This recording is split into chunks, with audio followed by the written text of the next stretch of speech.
चलिए दोस्तों, अगला क्वेश्चन देखते हैं। इनकेस आपका आंसर नहीं आया है।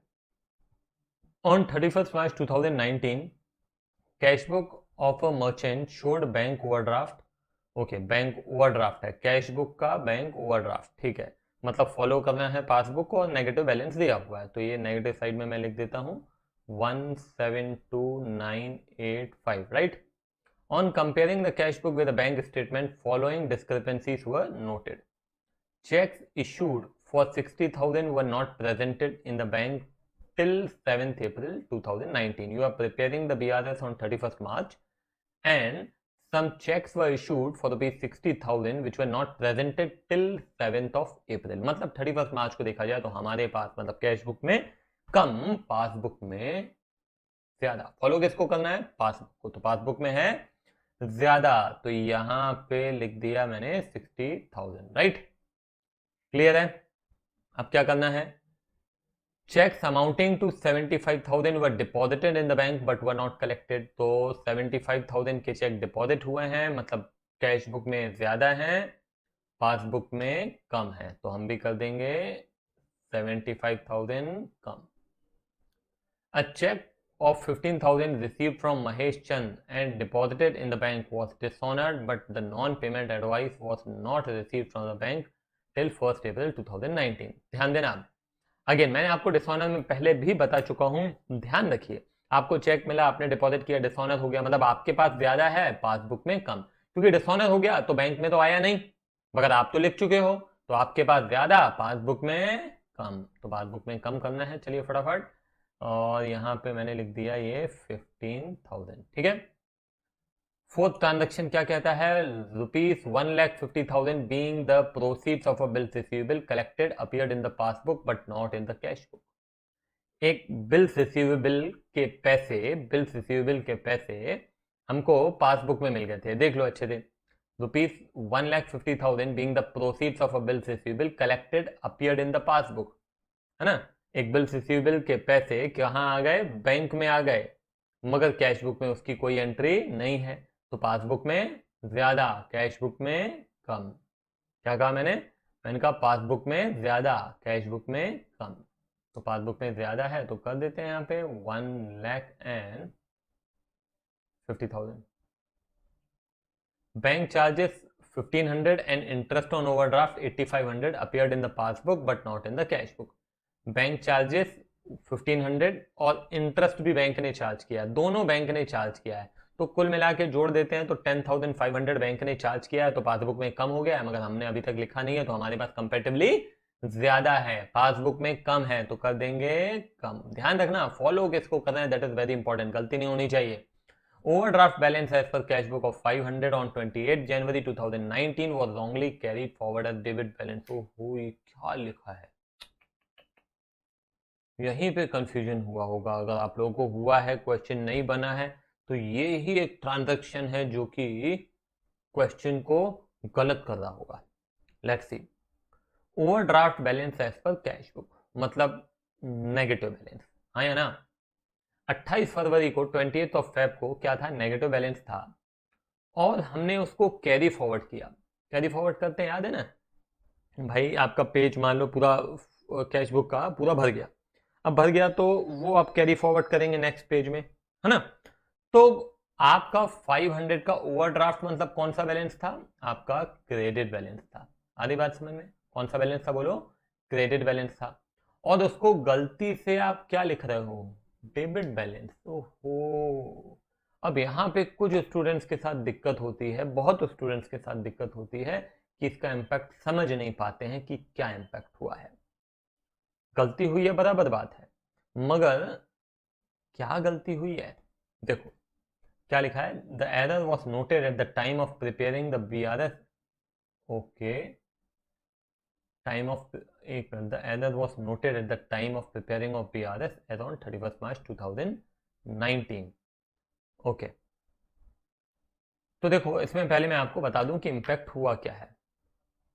अगर मैं कहता हूं कि आपके ऊपर 10 रुपए का लोन है, ठीक है, 10 रुपए का लोन है, अब मैं कहता हूं कि लोन नहीं है, उल्टा आपको मेरे से 10 रुपए लेना है। फिर से कह रहा हूं, मुझे आपसे 10 रुपए लेना है और आपको मेरे से 10 रुपए लेना है। इनके बीच में कितना डिफरेंस है मालूम है आपको? इसके बीच में 20 रुपीज का डिफरेंस है। सर नहीं समझ में आया।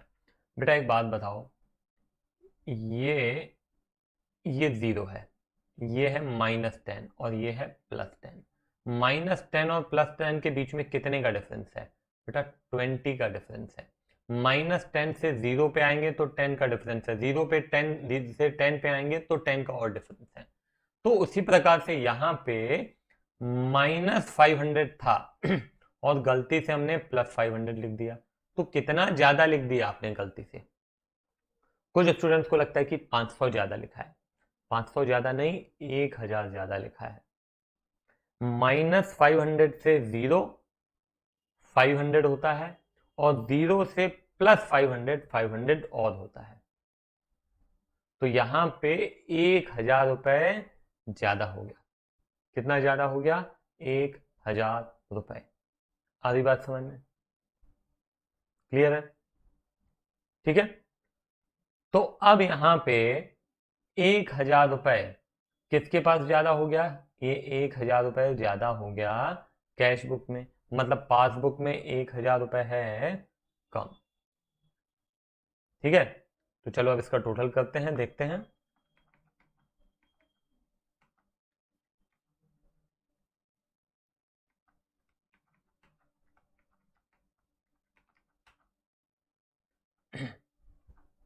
तो ये आता है 2,10,000।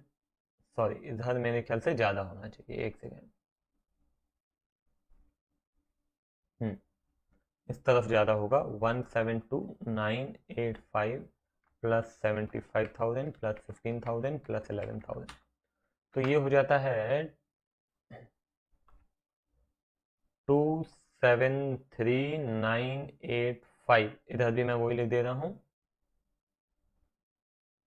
माइनस कर देते हैं हम 2,10,000।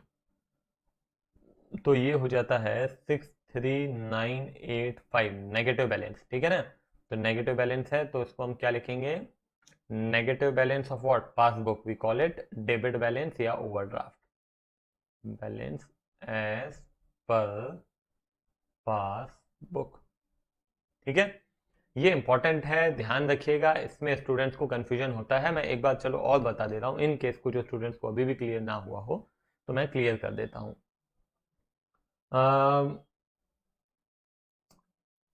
मान लो कि आपने लिखा हुआ है ये राम का क्रेडिट बैलेंस है। ठीक है, राम का क्रेडिट बैलेंस है, मतलब राम को 10 रुपए देना है या ना? ठीक है, और आपने गलती से लिख दिया कि राम का कोई बैलेंस नहीं है। क्रेडिट बैलेंस है मतलब आपको उसे देना था 10 रुपए। अभी आपने जीरो बैलेंस लिख दिया तो आपका गलती से कितने का फायदा हो गया? गलती से आपका 10 रुपए का फायदा हो गया। उल्टा हम अगर ये लिख देते हैं कि हमको अब राम से 10 रुपए लेने हैं, तो अब आपका कितना फायदा हो जाता है? 10 रुपए का और फायदा हो जाता है। मतलब यहां से और यहां तक कितने का डिफरेंस है? 20 रुपीज का डिफरेंस है।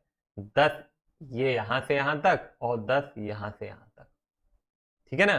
तो ये ध्यान रखना बेटा, ये -10 से +10 के बीच में 20 का डिफरेंस है। एक और दे देता हूं, -10 से +20 के बीच में कितने का डिफरेंस है? ये आ गया 30 का डिफरेंस, क्योंकि -10 से पहले 0 तक आओ और फिर 0 से +20 तक जाओ, तो कितने का डिफरेंस हो जाता है? 30 का। है ना? एक और एग्जांपल दे देता हूँ, -20 से +40 कितना डिफरेंस होगा? 60 का डिफरेंस होगा।